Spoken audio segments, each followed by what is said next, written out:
FourFingerLakes1.com, I'm Josh Durso, and you're listening to a Sunday Conversation.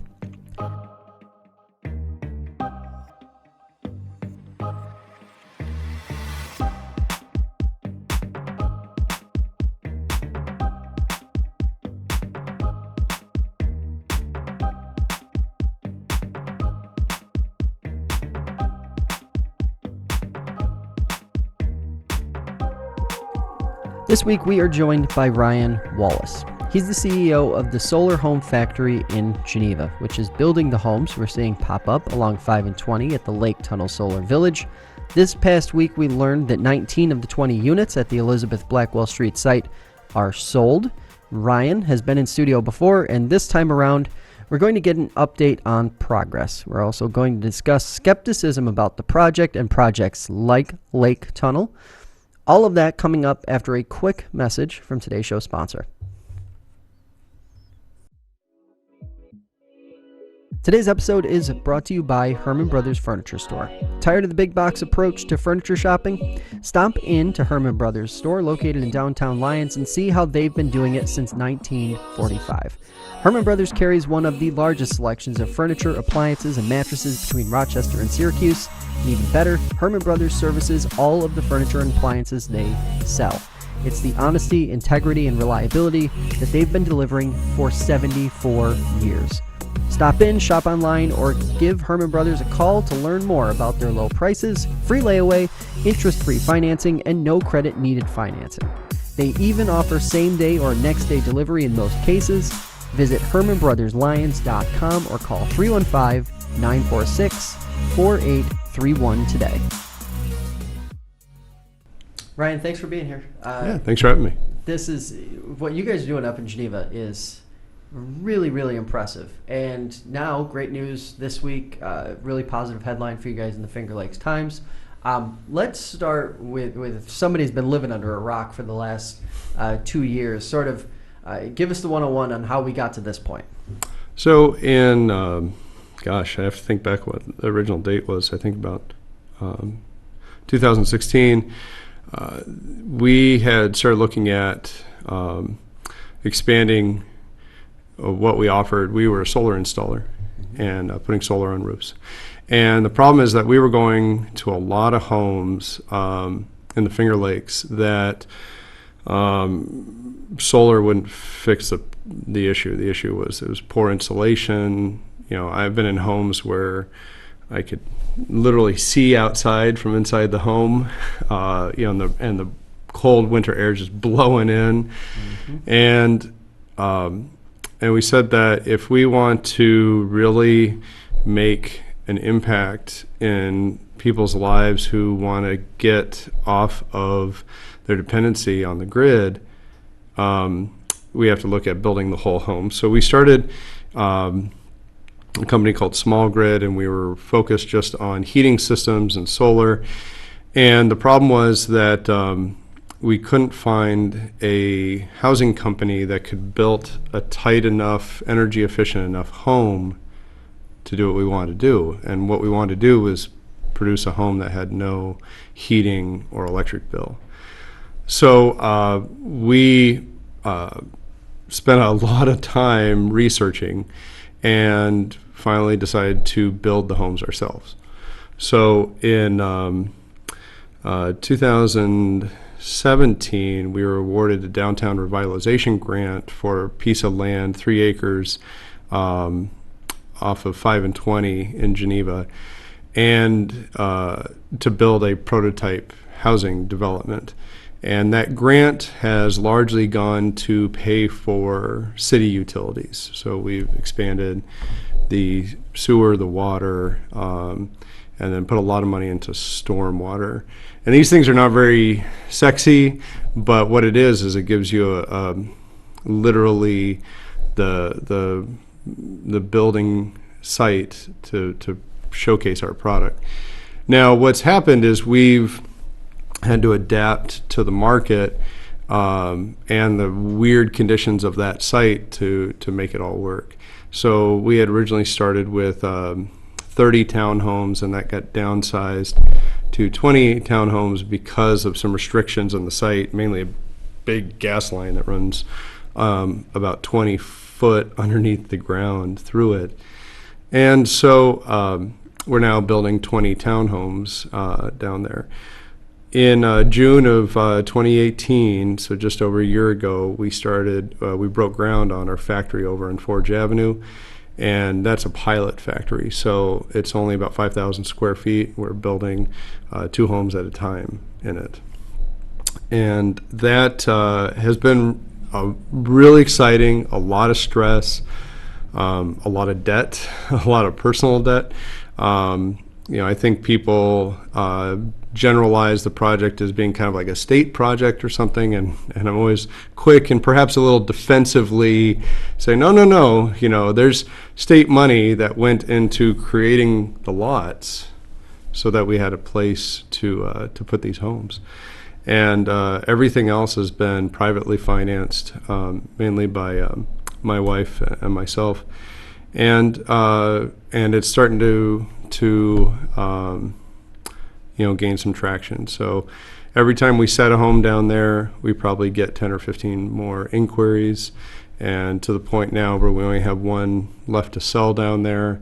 If I had more money, I would just keep it myself, because I feel like those homes are going to, they've already appreciated in value. Homes that we originally sold down there for $167,000, we are now actually selling for $200,000. And our goal is not to just build expensive stuff. We want to build a whole range of sizes and prices. But what we had to figure out is what the market wanted. And our market is real specific. It's mainly downsizing retirees and first-time home buyers, almost exclusively. So now we're looking at designs that could accommodate a family, and they probably won't happen. Those designs won't be for Lake Tunnel, for the Solar Village in Geneva, but we're looking at some other developments that we'll be announcing in the next 2 months.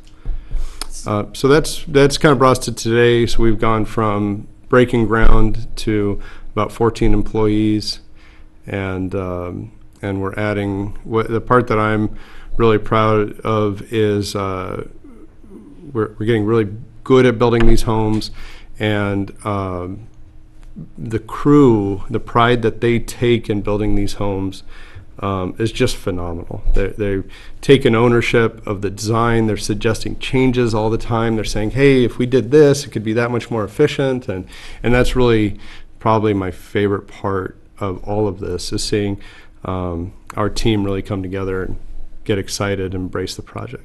It's a real learning process, clearly, for you guys. But at what point in the, say, last 2 years did you sort of realize that, A, there was a market for this, and then B, that this was actually something attainable, that you could really set together a plan and make it happen? So we had a storefront in downtown Geneva for about a year and a half, maybe 2 years. And during that time, I would say we had probably over 500 people come in. We had a few thousand come through the door, but about 500 people come in looking for homes. And the thing that the Finger Lakes is facing is you have a lot of people who grew up here or moved here a while ago, and they are now reaching kind of that retirement age, and they live, perhaps on a quarter acre, half acre, and a 2-story house with a lot of maintenance. And all of a sudden, the prospect of mowing half an acre, getting on the ladder, repainting trim, cleaning gutters, all of this is sounding less and less appealing. And what is my concern for the region is that those folks are moving to Florida. And you have an incredible talent pool. Some of these people are, retired professionals, nurses, doctors. And what I see very exciting is that we're getting them to stay. And that's about 25% of our buyers. The other 75% are people discovering the Finger Lakes. And every time there's a new headline about, the Finger Lakes being ranked as, number one wine destination year after year, new restaurants, winery awards. It's garnering more attention to the area, to where, about 75% of our buyers are coming here from elsewhere. Is this so the last time you were here, right after we finished up recording, we wound up having this really interesting conversation, or what I thought was a really interesting conversation, sort of about younger people, younger families, not really being interested in those sprawling cookie cutter houses that fill the cul-de-sacs and sort of make up a lot of what housing has looked like over the last 20 to 30 years. Yep. Is this sort of the future of what housing will become? More compact, more efficient, more sustainable, sort of in the self-sufficient way? It is absolutely the future of housing. I'm not saying our particular design. One of the things that if we've gotten any primary source of criticism, it's that our homes are low and long and boxy. I hear that a lot. Oh, they're shipping containers. That is exact, yes. And I get it. It's, we're not, I'm not trying to tell people what they should like, what they shouldn't. I do get a chip on my shoulder when people talk about the quality, because anyone who disparages the quality of these homes has not been inside one. The level of craftsmanship and attention by our crew is amazing, and that's really something that I wish more people could see, is the dedication of this crew to building a really high quality home. The problem with traditional subdivisions, traditional lots, the average American home is still about 2,600 square feet on a quarter of an acre, is that construction materials aren't any cheaper. They're significantly more expensive than they were 15 years ago. And so you are now going to pay for a brand new kind of, cookie cutter 2,600 square foot home. You're going to pay $350,000. And it's not going to be good quality. It's not. I mean, it's, I look at these material costs every day. And even if you're a huge builder and you're buying stuff for way cheaper than I can build it for, certain financial dynamics are just the way they are. And furthermore, in this age of Facebook and social media and Instagram, I think that people are more interested in spending 2 hours experiencing something exciting, new, picturesque, than spending 2 hours on a lawnmower. My wife loves mowing our solar farm. I think it's kind of, relaxing for her. But it eats up, 8-hour blocks. And I can't imagine having to do that every week, on a half acre. And so anyways, I'm digressing, but the data says that millennials are looking for smaller, more efficient housing, and retirees are looking for one-story, low maintenance or no maintenance housing. I mean, that's just the market data. What I think is fascinating is that we're actually going back to the past. I mean, if you look at the 1950s, that was kind of the heyday, 40s and 50s, of housing being smaller, more compact, more efficient. Sears sold a kit home in the 40s that you could buy, and there's thousands, if not millions of them across the nation. And the average size was 950 square feet, and for a family of four. And, that worked. And I think what's changed is, for a while there, it was reasonably cheap to build, that people thought they needed to have a spare bedroom and an office and a playroom and a basement. And now when we ask people what they want, they say, oh, give me a little space for an office, and then make sure you give me a place to put all my stuff. And I don't have any trouble talking people into living in 850 square feet as long as we have a place somewhere to put their stuff. And so we, at a certain point, just respond to that and provide that. How much of you mentioned the design as sort of some of the pushback against the design of the lake tunnel townhouses. How much of that is just the natural progression of housing? Because I can recall when I was younger listening to my parents' generation and their friends saying that those cookie cutter houses that we see plenty of now, they're ugly, they're boring, they're this, that, the other thing. It kind of to me sounds like the same gripe, just sort of placed in it's just sort of the natural progression. I think anything new gets pushback.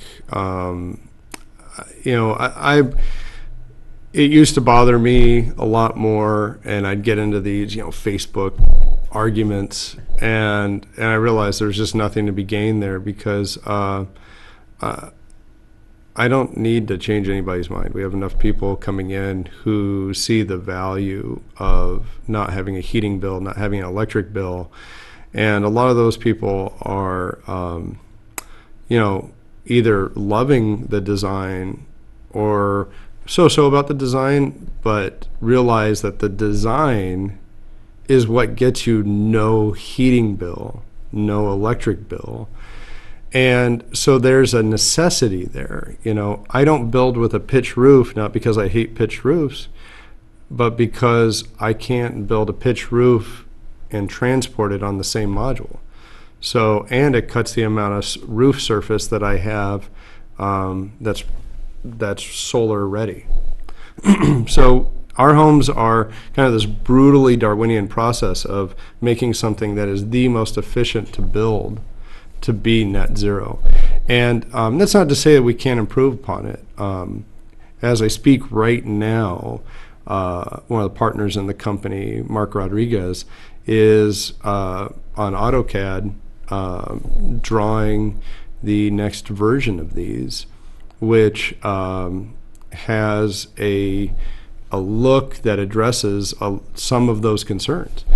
And so it's not that we're above improving our product, but at the end of the day, all I care about is building the most cost-effective home that has no heating bill, no electric bill, and is efficient.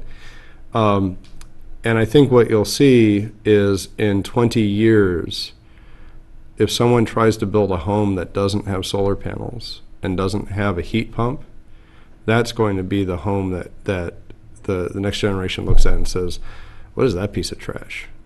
I mean, why would you build that? Why would you build a house that needs a ton of money to heat? I mean, that's just irresponsible. And so I think you're absolutely right. In 20 years, they may not look exactly like our homes, but you're going to see every new home with solar on the roof and every new home with a heat pump, not because it's mandated or regulated, but because the market's just telling you, hey, you shouldn't have to have a huge monthly heating bill every winter. And of course, a lot of this conversation tends to boil down to the dollars and cents and the money that can be saved. Some of those skeptics out there say that for what you're getting, the price of the homes are just too high. If you really break that down or you really get into the minutia, though, it seems pretty clear that it isn't. But how do you defend the sort of process that you guys are going through and the number, the price? So we're selling right now a 650 square foot home for $167,000. I want to get that down to about $125,000 over time, just by getting more efficient at it and purchasing power, economies of scale. At $125,000, that is cheaper than almost any new home you can buy anywhere else, period. At $167,000, it's still on the cheaper end compared to other new homes. If you go to a cookie cutter development, in Victor, Farmington, outskirts of Auburn, you're going to see most stuff start in the 200,000s. Now, what someone will say is, well, yeah, but I get a 2-car garage then, I get a basement, I get a playroom for 250,000. So you've got your mortgage there at $1,300 a month. But then you've still got this heating bill in the winter of $300 a month, an electric bill of $100 a month. So now you're really up to $1,900 in the winter. And as you alluded to, at the end of the day, I'm asking people to sacrifice some space, but actually for higher quality. And for the cost of it, I make no apologies. We're not sitting here making a ton of money. You're getting what you pay for. And if you're buying something for, $150 a square foot, you're getting a crappy home. I mean, you may getting the vinyl siding that you like and looks good. You might be getting the, the carpeting that you like, and on the surface it might look fine. It won't last. You're going to be tearing out that carpet in 10 years. You're going to be replacing that vinyl siding in 15 years if you're lucky. You're going to be replacing that roof in 20 years. And the home's going to cost you another $50,000 to $75,000 over the next 15 years. So really, you're just paying more over time. And so it'll just take a little time for the market to kind of catch up to what we're doing. In the meantime, the people who are jumping on, who see the value of that, they're ecstatic. I mean, the biggest argument we ever get with a homeowner is who's buying our product is, is there any way you can, actually pull back a little bit of the quality and give me, a little bit extra space, and I say no. I say, I'm not going to pull back the quality of our materials. I'm not going to pull back the quality and the time we put into them. And inevitably, I mean, we've never lost a customer yet. It's always like, oh, nope, we get that. Yeah. And fundamentally, when we have people walk in and say, yeah, could you build me something with this quality for 2,500 square feet? I just say, sorry, I can't do that. When you see sort of the real, obviously real estate's an investment no matter what. When you're buying a home, that's an investment.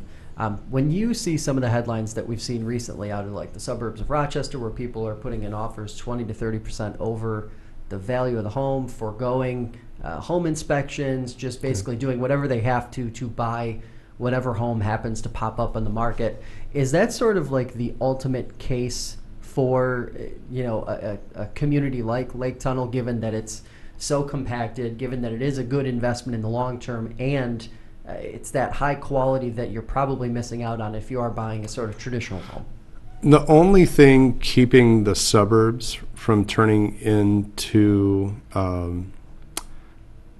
wastelands of dilapidated, empty homes is the fact that there's just not enough homes right now.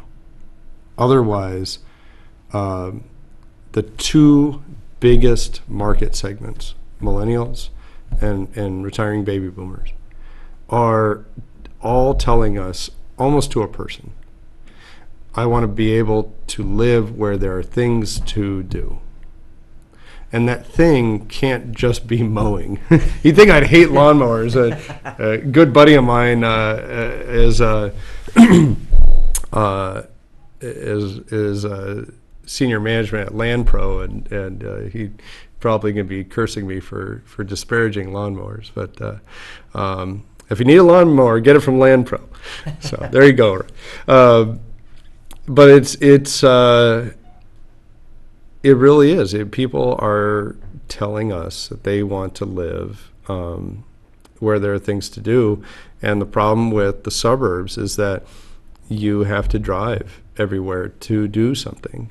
If you want to go out and have a drink, only want to use drinking, if you're responsible. If you want to just, get out of your house and go for a walk. I mean, a lot of these developments don't even have sidewalks. You're walking in the road. It doesn't really make for, a comfortable place to live if you want to do things.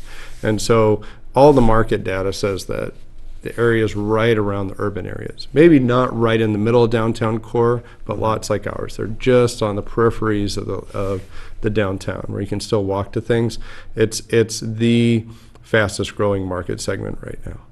And like I said, if housing was abundant in those areas, I don't think you'd see hardly anyone living in the suburbs, because unless you have some really special need for that 2,500 square feet, you are making a conscious choice to live a more secluded life, just for that extra square footage. Is that the big adjustment, aside from obviously people becoming more comfortable with the prospect of living in a smaller home, that housing sort of tighten up in terms of how it's placed in geographically within individual communities? It's one of the things that we spent the most time on, is figuring out the flow within the development. One of the weird things about, when you do urban infill, so we have a lot of people who drive up, and the first thing they see from the car entrance is the back of the home. And I think one of the biggest pushbacks we've gotten on the view, or on the look at these, has come from people driving in and seeing the back of the home. So the obvious question is, Ryan, why would you build a development where the first thing when you drive in is you see the back of the home? And that's because once people are actually living there, the amount of times they're going to be driving in that entrance is relatively low. That's the back entrance. The front entrance is the pedestrian walkway that goes underneath 5 and 20 into this beautiful, beautiful space along Seneca Lake. And so now it doesn't help that we've had that pathway closed as we pour concrete. It doesn't work to do both at the same time. But once you have people who actually walk into there, the people who, like we opened up the pathway for Musselman. Mm-hmm. And we had families and kids in strollers and just people walking through. And the response was night and day compared to the people who drive in.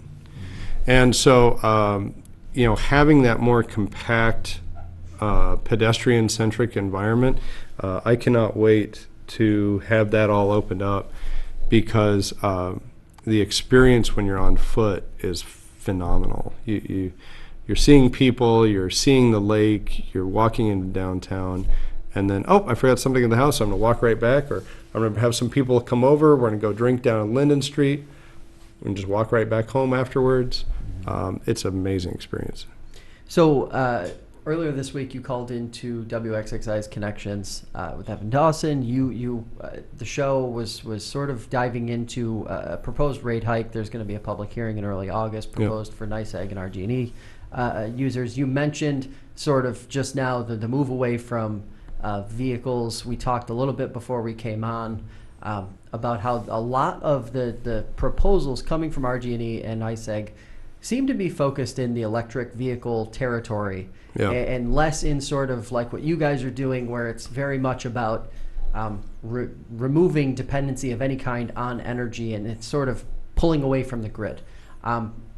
Walk us through what your thoughts have been on sort of that proposal, and then also the focus that they seem to have on the electric vehicle side of this. So I think the thing that is really important to know about all of this is that we are on our way to 100% electric infrastructure. And if you think I'm wrong on that, that's fine.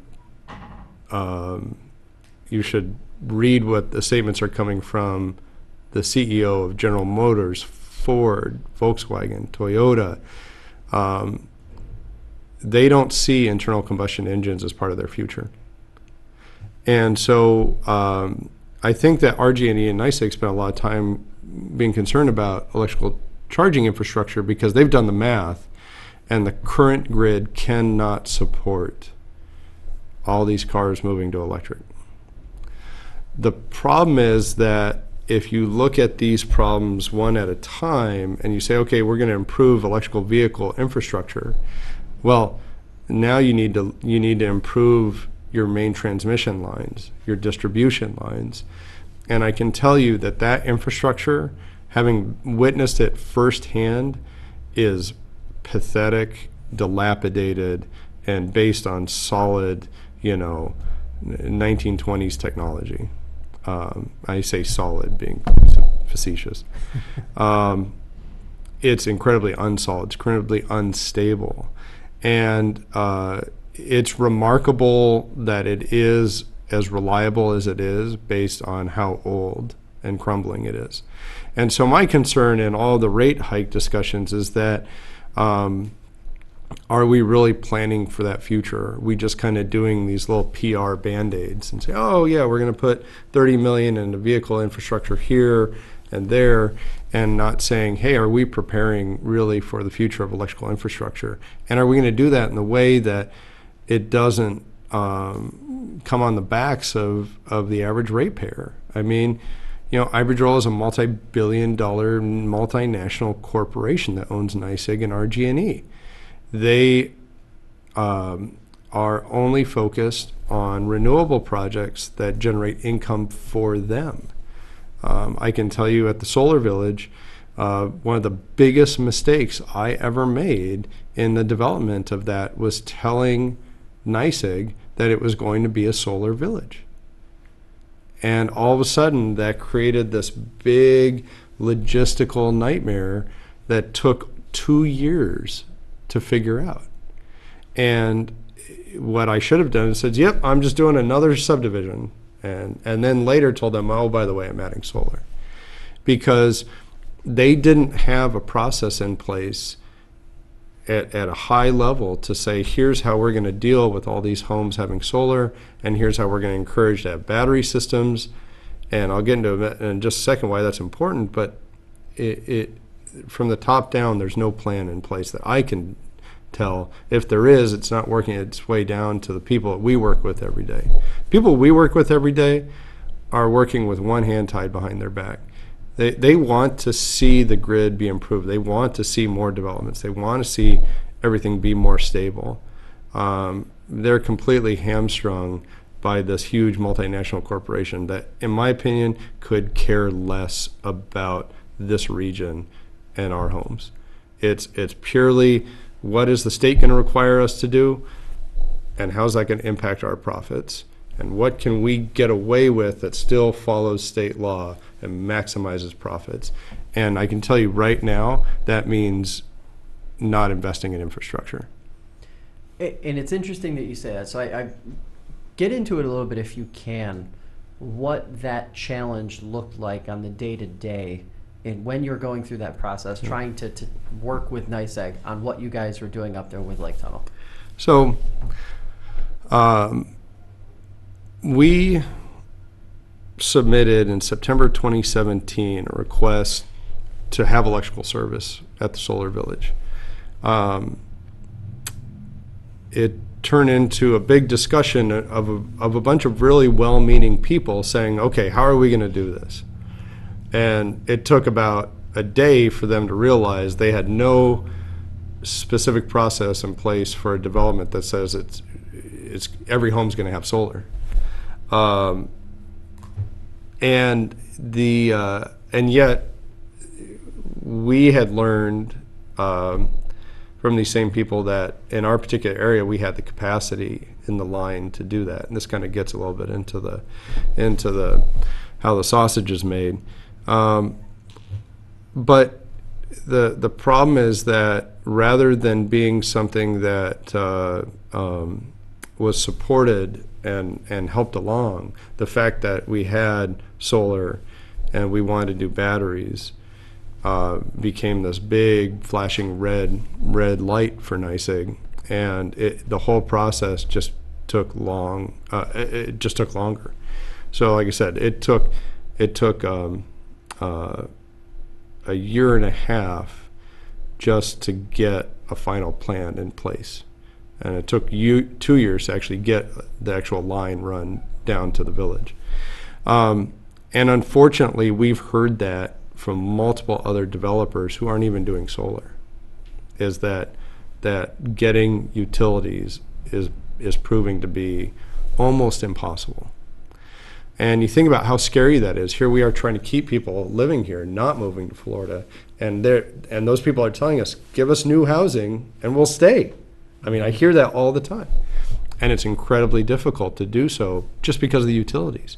I look at sites all the time, and my number one question is, how much of a battle is it going to be to get electrical service in and to get water and sewer?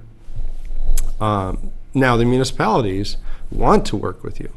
You can actually, sit down with the leadership of those municipalities and say, how do we build responsibly? How do we develop this in a way that works for you and work for our customers? It's very difficult to have that conversation with a multinational corporation. So where this all heads to is, the state wants us to be carbon neutral by a certain date. I don't remember quite when that is. They're being pretty aggressive. It's in the neighborhood of 2030, 2040, yeah, I believe. I had thought 2030. And the problem is that the electrical grid won't support that. So let me just real quick say why it's important that we do all this. You don't have to be an environmentalist to want to fix our electrical grid. Our electrical grid is incredibly susceptible to hacking, to natural disaster, to all kinds of natural man-made causes that would just cause your power to not be on one day. And imagine a prolonged outage, no refrigeration, no food at the grocery store. There's studies out there that would say it would only take a week without power on a wide-scale basis for our society to essentially start coming apart. That's incredibly scary to me. You don't have to be a guy who's prepping his basement for that to scare you. All of us just assume the lights are going to be on. And the problem is that here we are trying to build a development that actually helps the grid, that actually pushes energy back into the grid when it's needed. And the infrastructure isn't there to do that. The money hasn't been spent. And don't get me wrong, the money's being spent. It's being gathered in profits, it's being spent elsewhere, and yet we're not putting money into our infrastructure. That's what scares me. Is it something that you're optimistic about in terms of seeing these all the players involved that would have to get together and really come up with a good plan, including the state, all being able to get together and come up with something? I think I'm not optimistic that that the state and the utility is going to come together with a plan that somehow works for everybody. What I see is a lot of negotiation, and at the end of the day, NYSEG and RG&E are going to make whatever concessions they need to make that don't affect too much of their profits, that make it look like things are moving forward. And unfortunately, I don't think that's necessarily a good plan. I personally would like to see the utility get broken up into smaller cooperatives and companies that are more responsive to their community. If you live in a community that does not want electric car charging, that does not want solar, and the community as a whole is for that, then yeah, don't do it. But then you have an area that says we want a more dependable grid with lots of different sources of energy that's cleaner and may cost us more up front, but is going to save us hundreds of millions of dollars over the next decades. Like, that should be an option. Cities like Geneva should be able to say, hey, we're going to spend as a city collectively, $100 million over the next 10 years in energy and infrastructure. Let's invest that now, especially while interest rates are low, in infrastructure that avoids that. And what's going to happen is you're going to avoid consistently, when we invest in the way renewables are now, if you invest $1 now, you save $2 over 10 to 15 years. So if we take a longer perspective, you do get a return on that money. So it's nothing that I'm going to solve. I'm a small cog in this, but I do think that unfortunately it's going to take a major mass outage for us all to kind of wake up politically and say the current infrastructure is not dependable.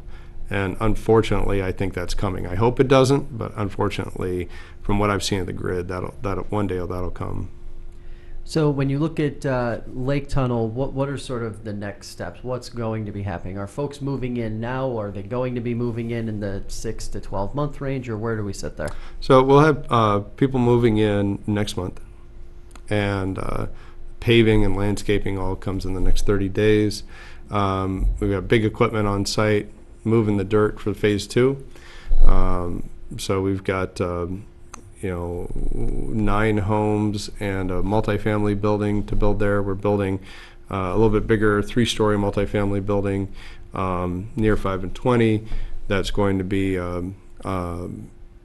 vacation rentals and private residence and kind of a village clubhouse. And then I would say probably within I'd say the next 12 months, we should be pretty well wrapped up down there. After that, though, kind of getting back just a little bit of the previous discussion, we've got a battery initiative. So what we did is we wired all the homes so that they can work together during a grid outage with a centralized battery. So we've taken the batteries out of the homes in the design because of just safety issues and cost issues, and we're going to put them in one central location in the development. And what that's called is a microgrid.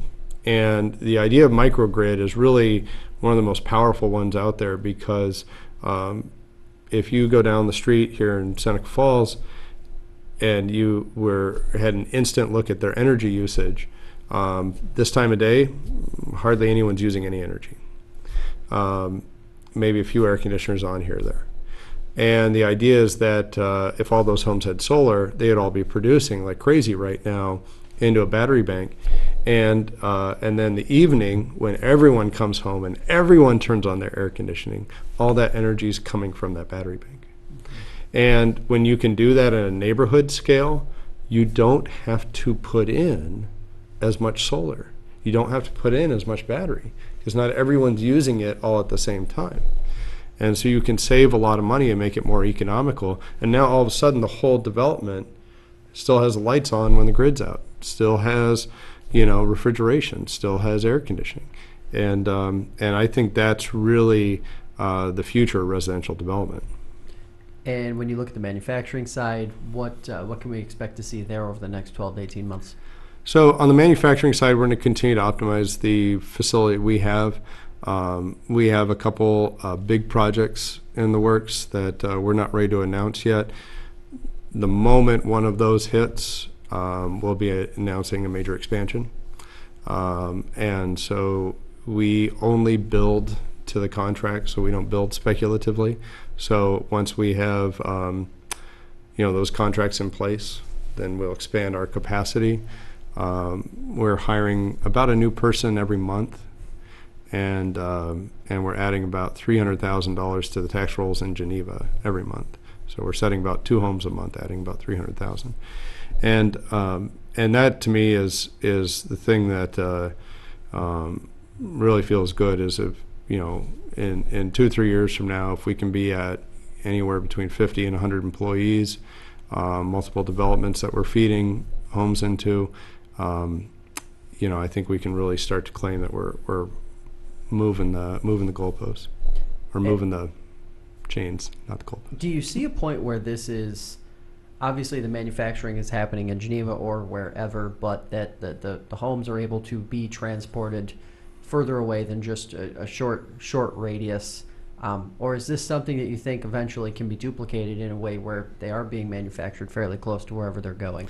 So I think that the best model out there is, the more we get a feel for it, is like an hour and a half transit radius. So our factory would feed Rochester, Syracuse, Ithaca, Elmira, that kind of radius.